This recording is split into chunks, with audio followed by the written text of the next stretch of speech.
இன்னைக்கு இருக்கிற விலைவாசியில வெறும் 10,000 ரூபாயை வச்சுக்கிட்டு ஒரு குடும்பத்தை நடத்துறதுங்கிறது ஒரு பெரிய போராட்டம் தான். அந்த 10,000 ரூபாய்க்கு பின்னாடி நீங்க செய்யற தியாகங்கள், நீங்க தூங்காம கஷ்டப்பட்ட ராத்திரிகள், நீங்க அனுபவிச்ச அவமானங்கள் எதையும் இந்த உலகம் புரிஞ்சுக்காது. காலையில விடிஞ்சா அந்த மேனேஜரோட கத்தல், உங்களுக்கு பிடிக்காத வேலை, உடம்பு முடியலன்னாலும் லீவு எடுத்தா சம்பளம் போயிடுமேங்கிற பயம், இப்படி ஒரு இயந்திரம் போல ஓடி ஓடி உழைச்சு உங்க ரத்தத்தை வேர்வையா சிந்தி நீங்க சம்பாதிக்கிற அந்த சின்ன தொகையில ஒரு பெரும் பகுதியை ஒவ்வொரு மாசமும் 1ஆம் தேதி ஆன உடனே அந்த வீட்டு உரிமையாளர் கையில கொண்டு போய் கொடுக்கும்போது உங்க வயிறு எரியும் பாருங்க. அந்த வலிக்கு மருந்தே கிடையாது. ஐயா, இந்த மாசம் வாடகை கொடுக்க கொஞ்சம் லேட் ஆகும், இன்னும் 2 நாள்ல தந்துடுறேன் நீங்க தலை குனிஞ்சு ரொம்ப தயங்கி சொல்ல போற அந்த ஒரு நிமிஷம், உங்க வீட்டு உரிமையாளர் உங்களை பார்க்கிற அந்த பார்வை இருக்கே, அது உங்க இதயத்தையே அறுக்கும். அங்கே உங்க படிப்பு மதிக்கப்படாது, உங்க நேர்மைக்கு வேலை இருக்காது. ஏன்னா உங்ககிட்ட இருக்கிறது வாடகைக்கு வாங்கின ஒரு தற்காலிக கூரைதான் அப்படிங்கிறதை இந்த உலகம் உங்களுக்கு சொல்லாம சொல்லும். சாணக்கியர் அழகா சொல்றாரு, தன் சொந்த நிலத்துல ஒரு சின்ன குடிசைய கூட கட்ட முடியாதவன் இந்த பூமியில ஒரு விருந்தாளியை போலத்தான் வாழ முடியும். அவனுக்கு என்னைக்குமே ஒரு நிலையான முகவரி அமையாது. கொஞ்சம் யோசிச்சு பாருங்க நண்பர்களே, உங்க சின்ன குழந்தைங்க அந்த வாடகை வீட்டுல ஒரு ஆணிய கூட அடிக்க முடியுமா? அந்த செவுத்துல ஒரு சின்ன படம் வரைஞ்சுதான் விளையாட முடியுமா? அடுத்தவன் வீட்டுல இருக்கும், ரொம்ப ஜாக்கிரதையா இரு, எதையும் உடைச்சிடாத, சத்தம் போடாத, அமைதியா இருன்னு உங்க குழந்தைகிட்ட நீங்க ஒவ்வொரு தடவையும் சொல்லும் போதே அவங்க மனசுக்குள்ள வறுமையோட பயத்தையும் ஒருவித அடிமைத்தனத்தையும் நீங்க அறியாமலேயே விதைக்கிறீங்க.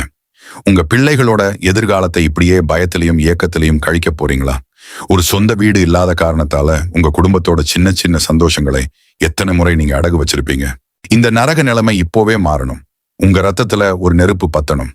இனி ஒரு காலமும் அடுத்தவங்கிட்ட கையேந்த மாட்டேன், என் மண்ணுல என் கால் பதிப்பேன், எனக்கான ஒரு இடத்தை இப்போவே உருவாக்குவேன்ங்கிற அந்த வைராக்கியம் தான் உங்களை ஒரு சாணக்கியனா மாத்த போகுது. இந்த 10,000 ரூபாயை ஒரு பாரமா நினைக்காதீங்க. இதை ஒரு பெரிய ஆயுதமா மாத்தி வாடகை வீட்டு சுவர்களை தகர்க்கிறது எப்படின்னு நான் உங்களுக்கு ஒவ்வொன்னா தெளிவா சொல்லித்தர போறேன். இது வெறும் பணம் சம்பந்தப்பட்ட விஷயம் இல்லை. இது உங்க கௌரவத்துக்காகவும் உங்க வம்சத்தோட அடையாளத்துக்காகவும் நீங்க நடத்துற ஒரு புனிதமான போர். நண்பர்களே, நிலம் வாங்குறதுங்கிறது வெறும் காசு சம்பந்தப்பட்ட விஷயம் மட்டுமில்லை, அது உங்க உழைப்போட அடையாளம்.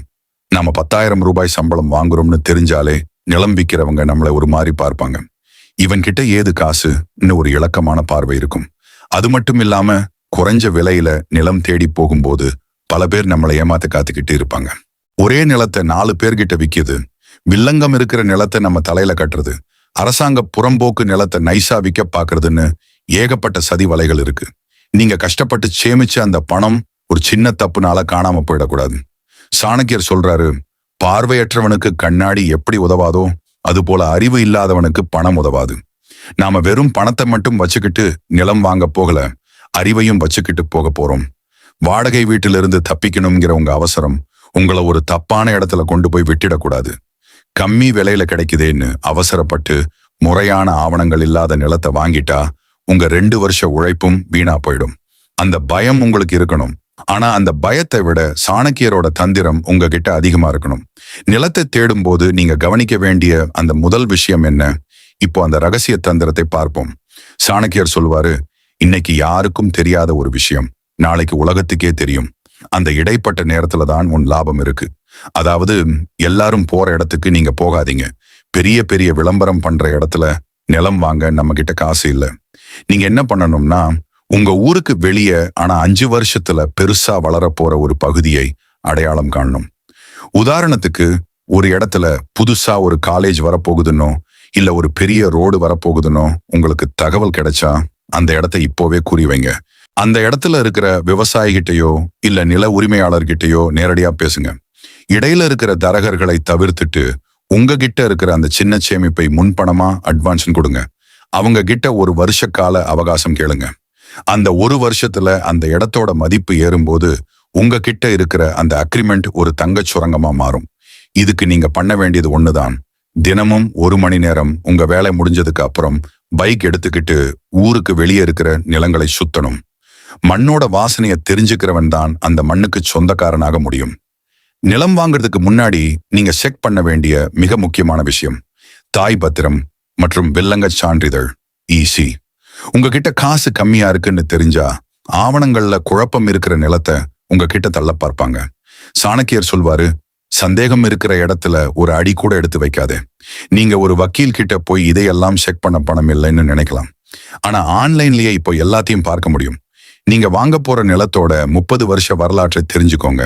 அந்த நிலம் யாருக்கெல்லாம் கைமாறி வந்திருக்கு, அதுல ஏதாவது கோர்ட் கேஸ் இருக்கா, இதையெல்லாம் தெளிவா தெரிஞ்சுக்கிட்டு அப்புறம்தான் அக்ரிமெண்ட் போடணும். ஏன்னா 10,000 ரூபாய் சம்பளம் வாங்குற நமக்கு ஒரு ரூபாய் நஷ்டமானாலும் அது ஒரு பெரிய வலி. அந்த வலி வராம இருக்கணும்னா நீங்க ஒரு சட்ட மேதையா மாற வேண்டிய அவசியம் இல்லை. விழிப்புணர்வுள்ள ஒரு சாமானியனா இருந்தாலே போதும். உங்க கௌரவத்தை யாராலையும் அசைக்க முடியாதுங்கிற நம்பிக்கையோடு களத்துல இறங்குங்க. இப்போ உங்க கிட்ட ஒரு நிலம் இருக்கு, அல்லது நிலத்துக்கான ஒப்பந்தம் அக்ரிமெண்ட் இருக்கு. ஆனா வெறும் தரை கிடைச்சா போதுமா? அதுல வீடு கட்ட செங்கல், மணல், சிமெண்ட், கம்பி, இதுக்கெல்லாம் லட்சக்கணக்கில் காசு வேணுமே. 10,000 சம்பளம் வாங்குற எனக்கு இதெல்லாம் கனவுதானே? இந்த மலைப்பு உங்க மனசுல இருக்கும். சாணக்கியர் சொல்றாரு, ஒரு பெரிய கோட்டையை கட்டணும்னா முதல்ல ஒரு செங்கலை சரியான இடத்துல வைக்க பழகு. மொத்தமா காசு வந்தா தான் வீடு கட்டுவேன்னு காத்திருந்தா உங்க ஆயுசு முழுக்க வாடகை வீட்டுல தான் கழியணும். உங்க கையில இருக்கிற அதே 10,000 ரூபாய் வச்சு வட்டி இல்லாம, கடன் இல்லாம எப்படி உங்க வீட்டோட அஸ்திவாரத்தை எழுப்புறது? வாங்க சாணக்கியரோட அந்த பொருள் சேமிப்பு ரகசியத்தை பார்ப்போம். இன்னைக்கு இருக்கிற நிலவரத்துல இன்னைக்கு விற்கிற சிமெண்ட் விலை நாளைக்கு இருக்காது. இன்னைக்கு ஒரு லோடு மணல் என்ன விலையோ அது அடுத்த மாசம் 2 மடங்கு ஏறி நிற்கும். 10,000 ரூபாய் சம்பளம் வாங்குற நமக்கு ஒரு மூட்டை சிமெண்ட் விலை 10 ரூபாய் ஏறினா கூட அது பட்ஜெட்டை பாதிக்கும். பல பேர் என்ன தப்பு பண்றாங்கன்னா, மொத்தமா ஒரு 5 லட்சம் ரூபாய் சேர்த்துட்டு அப்புறம் வேலையை ஆரம்பிக்கலாம்னு நினைப்பாங்க. ஆனா நீங்க 5 லட்சம் சேர்க்கிறதுக்குள்ள அந்த வீட்டோட பட்ஜெட் 10 லட்சமா ஏறி நிற்கும். இது ஒரு எலிப்பொறி மாதிரி. நீங்க ஓடிக்கிட்டே இருப்பீங்க, ஆனா இலக்கை அடையவே முடியாது.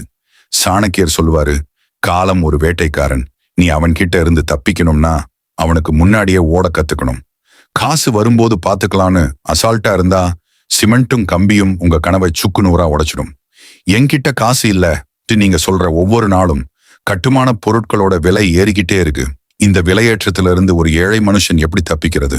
வட்டிக்கு கடன் வாங்கி வீடு கட்டி அப்புறம் அந்த வட்டியை கட்டவே வாழ்நாள் முழுக்க உழைக்கணுமா?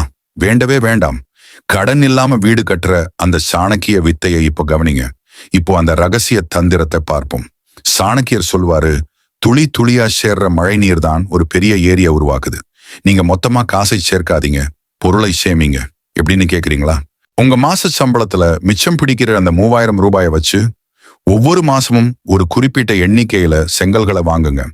அந்த செங்கல்களை உங்க நிலத்துல கொண்டு போய் இறக்குங்க. ஒரு மாசம் 200 செங்கல், அடுத்த மாசம் ஒரு 5 மூட்டை சிமெண்ட், அதுக்கு அடுத்த மாசம் கொஞ்சம் கம்பி. இப்படி சிறுக சிறுக சேமிங்க. விலை ஏறுறதுக்கு முன்னாடியே நீங்க பொருளை வாங்கி வச்சுட்டா மார்க்கெட்ல விலை எவ்வளவு ஏறினாலும் அது உங்களை பாதிக்காது. சிமெண்ட் மாதிரி சீக்கிரம் கெட்டு போற பொருளை வாங்கும்போது மட்டும் கவனமா இருக்கணும். ஆனா செங்கல், மணல், கம்பி இதெல்லாம் எத்தனை நாள் ஆனாலும் வீணாகாது. உங்க நிலத்துல செங்கல் குவிய ஆரம்பிக்கும் போது உங்க மனசுல ஒரு நம்பிக்கை பிறக்கும் பாருங்க. அதுதான் உங்க வீட்டோட அஸ்திவாரம். பணத்தை சேமிச்சா அது செலவாகிடும், ஆனா பொருளா வாங்கி போட்டா அது உங்க கண்ணு முன்னாடி உங்க வீடா நிற்கும். இதுதான் சாணக்கியன் காட்டிய பொருள் முதல் தந்திரம். இங்க ஒரு விஷயத்தை நீங்க மனசுல ஆழமா பதிய வச்சுக்கணும். ஒரு சொந்த வீடுங்கிறது வெறும் கல்லும் மண்ணும் கிடையாது. அது உங்க குடும்பத்தோட நிம்மதி. இந்த செங்கல்களை நீங்க ஒவ்வொரு மாசமும் வாங்கும்போது நீங்க ஒருவேளை ஹோட்டல்ல சாப்பிட்றதை விட வேண்டியிருக்கும். ஒரு சினிமாவுக்கு போறதை தவிர்க்க வேண்டியிருக்கும். உங்க நண்பர்கள் புது போன் வாங்கும்போது நீங்க ஒரு லோடு செங்கல் வாங்குவீங்க. அவங்க உங்களை பார்த்து சிரிப்பாங்க. என்னப்பா மாசம் மாசம் வெறும் செங்கலா வாங்கி போடுற கிண்டல் பண்ணுவாங்க. அப்போ அமைதியா இருங்க. சாணக்கியர் சொல்லுவாரு, சிங்கம் 4 அடி பின்னாடி போகுதுன்னா அது பயந்துடுச்சுன்னு அர்த்தம் இல்லை, அது ஒரு பெரிய பாய்ச்சலுக்கு தயாராகுதுன்னு அர்த்தம். அவங்க பண்ற கேலி எல்லாம் நாளைக்கு நீங்க உங்க வீட்டு பால் காய்ச்சற அன்னைக்கு காணாம போயிடும். இன்னைக்கு நீங்க செய்யற இந்த சின்ன சின்ன தியாகங்கள் தான் நாளைக்கு உங்க குழந்தைகளோட எதிர்காலத்தை பாதுகாக்கும். மத்தவங்க முன்னாடி கௌரவமா வாழ்றதுக்காக இன்னைக்கு தற்காலிக ஆசைகளை தியாகம் செய்யறவன் தான் உண்மையான அறிவாளி. உங்க நிலத்துல சேர்ற ஒவ்வொரு செங்கலும் உங்களோட வெற்றி படிக்கட்டு. இன்னைக்கு ஒரு வீடு கட்டுறதுல பொருட்கள் வாங்குறது ஒரு செலவுன்னா அந்த வேலையை செய்யற ஆட்களுக்கு கொடுக்கிற கூலி இன்னொரு பெரிய செலவு. ஒரு மேஸ்திரிக்கு ஒரு நாளைக்கு 1000 ரூபாய், அவருக்கு உதவியா வர்ற சித்தாளுக்கு 600 ரூபாய். இப்படி ஒரு நாளைக்கே 2000 ரூபாய்க்கு மேல செலவாகும். 10,000 ரூபாய் சம்பளம் வாங்குறப்ப நமக்கு 5 நாள் வேலையிலேயே நம்ம மாச சம்பளம் முடிஞ்சு போயிடும். இதனாலேயே பல பேர் பாதியில வேலையை நிறுத்திடுவாங்க, இல்லைன்னா வட்டிக்கு கடன் வாங்குவாங்க. வேலை தெரியாத நான் எப்படி போய் கட்டடம் கட்டுறதுன்னு நீங்க யோசிப்பீங்க. அந்த பயத்தை பயன்படுத்தி மேஸ்திரிகள் உங்களை ஏமாத்த பார்ப்பாங்க. இது இவ்வளவு செலவாகும், அது அவ்வளவு செலவாகும்னு உங்களை மிரட்டுவாங்க. சாணக்கியர் சொல்வாரு, அறியாமைதான் அடிமைத்தனத்தின் முதல் படி. நீங்க அந்த வேலையை பத்தி தெரிஞ்சுக்காம இருந்தா உங்களை ஏமாத்துறது அவங்களுக்கு ரொம்ப லேசா போயிடும். உங்க கஷ்டப்பட்டு சேமிச்ச பணம் அடுத்தவன் கைக்கு கூலியா மட்டும் போயிடக்கூடாது. அந்த பணத்தை மிச்சம் பண்ற வழி என்ன? வட்டி இல்லாம, கடன் இல்லாம வேலையை எப்படி நகர்த்துறது? இப்போ அந்த ரகசிய தந்திரத்தை பார்ப்போம். சாணக்கியர் சொல்வாரு, உன்னிடம் இல்லாத ஒன்றை அடைய வேண்டுமானால் உன்னிடம் இருப்பதை முதலீடாக்கு. உங்ககிட்ட பணம் இல்லை, ஆனா உங்ககிட்ட உடல் உழைப்பு இருக்கு. நீங்க என்ன பண்ணணும்னா, விடுமுறை நாட்கள்ல இல்லைன்னா வேலை முடிஞ்சு வர்ற நேரத்துல உங்க வீட்டு வேலையை நீங்களே செய்ய ஆரம்பிக்கணும். சுவர் எழுப்ப தெரியாட்டாலும் செங்கல் சுமக்க தெரியுமா? மணல் சலிக்க தெரியுமா? சிமெண்ட் கலவை போட தெரியுமா? ஒரு கொத்தனாருக்கு உதவியா நீங்களே ஒரு சித்தாளை போல வேலை செய்யுங்க. ஒரு உதவியாளரோட கூலி மாசத்துக்கு 15,000 ரூபாய் வரைக்கும் மிச்சமாகும். அது மட்டும் இல்லாம பரிமாற்ற தந்திரம் ஒண்ணு இருக்கு. உங்க நண்பர்கள் யாராவது எலக்ட்ரீஷியனா இருக்கலாம், இல்ல பெயிண்டரா இருக்கலாம். அவங்க வீட்டு வேலையில நீங்க போய் உதவி செய்யுங்க. அதுக்கு பதிலா உங்க வீட்டு வேலைக்கு அவங்கள உதவிக்கு கூப்பிடுங்க. காசு கைமாறாம உழைப்பு கைமாறணும். இதுதான் சாணக்கியன் காட்டிய கூட்டுறவு போர் முறை. நீங்க ஒரு சித்தாளை போல மண் சுமக்கும் போது, உங்க ரத்தம் வியர்வையா சிந்தி அந்த அஸ்திவாரத்துல விழும்போது அந்த வீட்டோட உறுதி பல மடங்கு அதிகமாகும். இங்க ஒரு விஷயத்தை நீங்க புரிஞ்சுக்கணும். சினிமாவுல வர்ற ஹீரோ மாதிரி நான் கோட் சூட் போட்டுக்கிட்டு தான் வேலை பார்ப்பேன்னு நினைச்சா நீங்க கடைசி வரைக்கும் வாடகை வீட்டுல தான் இருக்கணும். உங்க சொந்த வீட்டுக்காக நீங்க மண் சுமக்கும் போது ரோட்ல போறவங்க உங்களை பார்த்து இளக்காரமா பார்ப்பாங்க. பாருடா, 10,000 ரூபாய் சம்பளம் வாங்குறவன் எப்படி சிமெண்ட் மூட்டை தூக்குறான்னு கிண்டல் பண்ணுவாங்க. அப்போ உங்க கண்ணுல ஒரு வைராக்கியம் இருக்கணும். சாணக்கியர் சொல்லுவாரு, கெட்டவன் முன்னாடி குனிஞ்சு போறதை விட ஒரு நல்ல காரியத்துக்காக உன் கைகளை அழுக்காக்கிக் கொள்வது மேலானது. நீங்க சுமக்கிற அந்த ஒவ்வொரு செங்கலும் உங்க குடும்பத்தோட கௌரவம். அந்த மேஸ்திரிக்கு முன்னாடி நீங்க உதவியாளரா நிற்கும் போது வேலையோட நுணுக்கங்கள் உங்களுக்கு புரிய ஆரம்பிக்கும். எங்கே மணல் மிச்சமாகும், எங்கே சிமெண்ட் வீணாகுதுன்னு நீங்க கவனிப்பீங்க. உங்க உழைப்புல உங்க வீடு உருவாகும் போது கிடைக்கிற அந்த திருப்தி இருக்கே, அது உலகத்துல எந்த கோடி ரூபாய்க்கும் கிடைக்காது. உழைக்க தயங்காதவன் தான் ஒரு பேரரசை உருவாக்க முடியும். இன்னைக்கு நீங்க சிந்துற ஒவ்வொரு சொட்டு வியர்வையும் நாளைக்கு உங்க வீட்டை ஒரு மாளிகையா மாத்தும். அடுத்தவன் கிட்ட கடன் வாங்கி ஒரு மாளிகையை நிமித்துறதை விட உன் சொந்த உழைப்புல ஒரு சின்ன குடிலை அமைக்கிறது மேலானது. கான்கிரீட் போட காசு இல்லைன்னு கவலைப்படாதீங்க. கடன் வலையில விழாம தலைக்கு மேல ஒரு கூரையை எப்படி உருவாக்குறது? வாங்க சாணக்கியரோட அந்த மாற்று வழி தந்திரத்தை பார்ப்போம். இன்னைக்கு இருக்கிற நிலைமையில ஒரு வீடு கட்டுறதுல கான்கிரீட் போடுறதுதான் ஒரு பெரிய இமாலய செலவு. கம்பி, ஜல்லி, சிமெண்ட், அதுக்கு வர்ற மெஷின், ஆள் கூலின்னு ஒரே நாள்ல லட்சக்கணக்கில் பணம் கேட்கும். 10,000 ரூபாய் சம்பளம் வாங்குற நமக்கு அந்த பணத்தை ஒன்னா பாக்குறதே கஷ்டம். இப்போதான் பல பேர் ஒரு தப்பான முடிவை எடுப்பாங்க. பேங்க்ல லோன் வாங்கலாம்னு நினைப்பாங்க. ஆனா 10,000 சம்பளம் வாங்குற நமக்கு பேங்க்ல லோன் கிடைக்குது, ஒரு குதிரை கொம்பு. அப்படியே கிடைச்சாலும் அந்த லோனை திருப்பி கட்ட நீங்க மாசம் 5,000 இருந்து 6,000 ரூபாய் வட்டி கட்டணும். மீதி 4,000 ரூபாயில எப்படி பொழைப்பீங்க? சாணக்கியர் சொல்வாரு, கடன் வாங்குறவன் அந்த நிமிஷமே தன் சுதந்திரத்தை அடகு வச்சிடுறான்.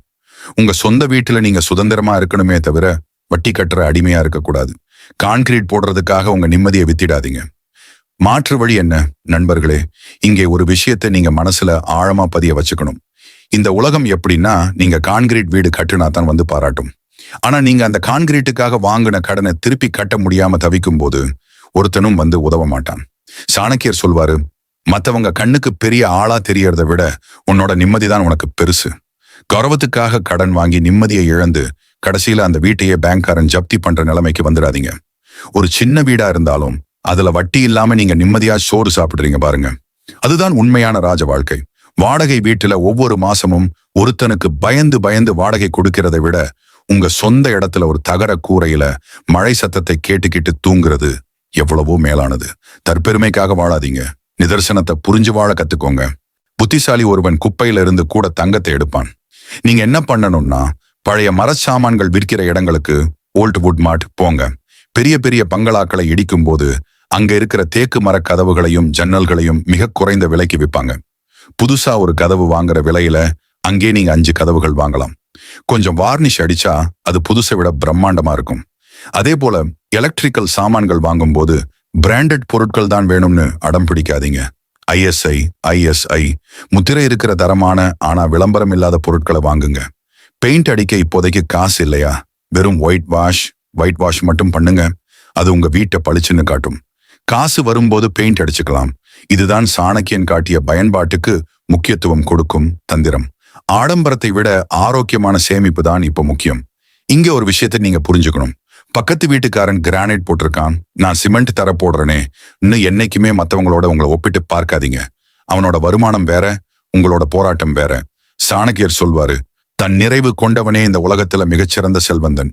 உங்க உழைப்புல கடன் இல்லாம நீங்க கட்டுன அந்த சின்ன வீட்டுல இருக்கிற சிமெண்ட் தரை அடுத்தவன் கடன் வாங்கி போட்ட மார்பிள் தரையை விட உங்களுக்கு அதிக நிம்மதியை தரும். உங்க சொந்த வீட்டு வாசல்ல நீங்க நின்னுகிட்டு இது என்னோடது, இத கட்ட நான் ஒருத்தன்கிட்டையும் கையேந்தலன்னு சொல்லும் போது உங்க முகத்துல ஒரு கம்பீரம் வரும் பாருங்க. அதுதான் உண்மையான கௌரவம். மத்தவங்களுக்காக வாழாதீங்க, உங்க குடும்பத்தோட நிம்மதிக்காக வாழுங்க. எளிய வாழ்க்கை, உயர்வான எண்ணம், இதுதான் ஒரு மனுஷனை சாணக்கியனா மாத்தும். நண்பர்களே, கொஞ்சம் திரும்பி பாருங்கள். 2 வருடங்களுக்கு முன்னால் ஒரு வாடகை வீட்டில் ஒரு மூலைக்குள் ஒடுங்கி கிடந்த அந்த மனிதனை தேடி பாருங்கள். அன்று உங்கள் கையில் இருந்தது வெறும் 10,000 ரூபாய். ஆனால் உங்கள் நெஞ்சுக்குள் இருந்தது இமயமலை போன்ற வைராக்கியம். எத்தனை முறை ஹோட்டல் சாப்பாட்டை தவிர்த்திருப்பீர்கள்? எத்தனை முறை உங்களுக்கு பிடித்த உடையை வாங்காமல் அந்த பணத்தில் செங்கல் வாங்கியிருப்பீர்கள்? உங்கள் நண்பர்கள் சினிமாவுக்கும் சுற்றுலாவிற்கும் சென்றபோது நீங்கள் உங்கள் நிலத்தில் மண் சுமந்து கொண்டிருந்தீர்களே, அந்த தியாகம் இன்று வீணாகவில்லை. சாணக்கியர் சொல்கிறார், தற்காலிக இன்பங்களை துறப்பவனே நிரந்தரமான பேரரசை கட்டுகிறான். அன்று உங்களை பார்த்து பரிதாபப்பட்டவர்கள் இன்று உங்களை பார்த்து பொறாமைப்படுகிறார்கள். ஏனென்றால் அவர்கள் இன்னும் அதே வாடகை சிறையில் இருக்கிறார்கள். ஆனால் நீங்கள் ஒரு சுதந்திர பறவையாக உங்கள் சொந்த கூரைக்கு கீழே நிற்கிறீர்கள். இது வெறும் செங்கல் மற்றும் சிமெண்டாலான கட்டிடம் அல்ல, இது உங்கள் சுயமரியாதை. இப்போது அந்த இறுதி தந்திரத்தை பார்ப்போம். சாணக்கியர் சொல்கிறாரு, ஒரு கோட்டையை கட்டுவதை விட அதை பாதுகாப்பதுதான் உண்மையான வீரம். வீடு கட்டியாச்சு, இப்போ உங்ககிட்ட வாடகை கொடுக்க வேண்டிய கட்டாயம் இல்லை. அந்த மிச்சமாகும் வாடகை தொகையை வைத்து உங்கள் வீட்டை இன்னும் எப்படி மெருகேற்றுவது? உங்கள் வீட்டை சுற்றி 4 மரங்களை நடுங்கள். அது உங்கள் எதிர்கால தேவைகளுக்கு உதவும். சூரிய ஒளி மூலம் மின்சாரம், சோலார் தயாரிக்கும் வசதியை சிறுகச் சிறுக ஏற்படுத்துங்கள். 10,000 ரூபாய் சம்பளம் வாங்குபவன் எப்படி மின்சார கட்டணம் இல்லாமல் வாழ முடியும் என்பதை உலகிற்கு நிரூபியுங்கள். அதே 10,000 ரூபாயில் இப்போது நீங்கள் ஒரு சேமிப்பாளராக மாறப்போகிறீர்கள். வட்டி இல்லாத, கடன் இல்லாத இந்த வாழ்க்கைதான் ஒரு மனிதனுக்கு மிகச்சிறந்த கவசம். உங்கள் வீட்டை ஒரு கோயிலாக பராமரியுங்கள். அது உங்கள் உழைப்பின் புனிதமான அடையாளம். இதுதான் சாணக்கியன் காட்டிய நிறைவான வாழ்வு என்கிற மகாவியூகம். இங்க ஒரு விஷயத்தை ஆழமா மனசுல வச்சுக்கோங்க. நீங்க செத்து போன பிறகு உங்களை பத்தி இந்த உலகம் என்ன சொல்லும் தெரியுமா? இவன் ஒரு சாதாரண கூலி தொழிலாளின்னு சொல்லாது.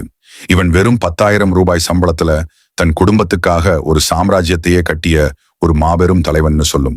சாணக்கியர் சொல்கிறார், உன் பிறப்பு ஒருவேளை சாதாரணமானதாக இருக்கலாம், ஆனால் உன் வாழ்வு ஒரு சரித்திரமாக இருக்க வேண்டும். உங்களை மதிக்காத உறவினர்களுக்கு முன்னால், உங்களை ஏளனம் செய்த முதலாளிக்கு முன்னால் இன்று நீங்கள் தலை நிமிர்ந்து நிற்கிறீர்கள். உங்கள் பிள்ளைகள் இனி அடுத்தவன் வீட்டுச் சுவரை பார்த்து பயப்பட மாட்டார்கள். இது எங்க அப்பாவோட ரத்தம், இது எங்க அப்பாவோட உழைப்புன்னு அவங்க பெருமையா சொல்லுவாங்க. நீங்க அவங்களுக்கு விட்டுட்டு போறது வெறும் சொத்து இல்லை, எதையும் சாதிக்க முடியுங்கிற அந்த அசுரத்தனமான தன்னம்பிக்கை. உழைக்க தயங்காத ஒருவனுக்கு இந்த உலகமே அடிபணியும். என் நண்பர்களே, இதோ உங்கள் வீட்டு பால் காய்ச்சும் நாள் வந்துவிட்டது. அந்த புது வீட்டின் வாசலில் கால் வைக்கும் போது உங்கள் கண்களில் ஒரு சொட்டு தண்ணீர் வரும் பாருங்கள். அது உங்கள் 2 வருட வலியையும் அவமானத்தையும் துடைத்து எறியும். 10,000 ரூபாய் சம்பளத்தில் 2 ஆண்டுகளில் சொந்த வீடு, இது ஒரு கனவு இல்லை, இது ஒரு யதார்த்தம். இதை சாதித்து காட்டிய நீங்கள்தான் இன்றைய காலத்து சாணக்கியன். இந்த வீடியோ தொடர் உங்கள் வாழ்க்கையில் ஒரு மாற்றத்தை ஏற்படுத்தி இருக்கும்னு நான் நம்புறேன். இந்த வைராக்கியத்தை உங்கள் இதயத்தில் எரிய விடுங்கள். ஒருபோதும் சோர்ந்து போகாதீர்கள். உங்கள் கனவு இல்லம் இதோ உங்கள் கையில். இந்த வெற்றி பயணத்தில் எங்களோடு இணைந்திருந்ததற்கு நன்றி. இந்த தகவல் உங்களுக்கு பயனுள்ளதாக இருந்தால் மற்றவர்களுக்கும் இதை பகிர்ந்து அவங்க வாழ்க்கையிலையும் ஒரு வெளிச்சத்தை கொடுங்க. நமது வளர்ச்சி பாதை சேனலோடு தொடர்ந்து இணைந்திருங்கள். உழைப்போம் நம்பிக்கையுடன், உயர்வோம் சாணக்கியன் வழியில். வெற்றி நமதே. உங்கள் கனவு இல்லம் நனவாகட்டும்.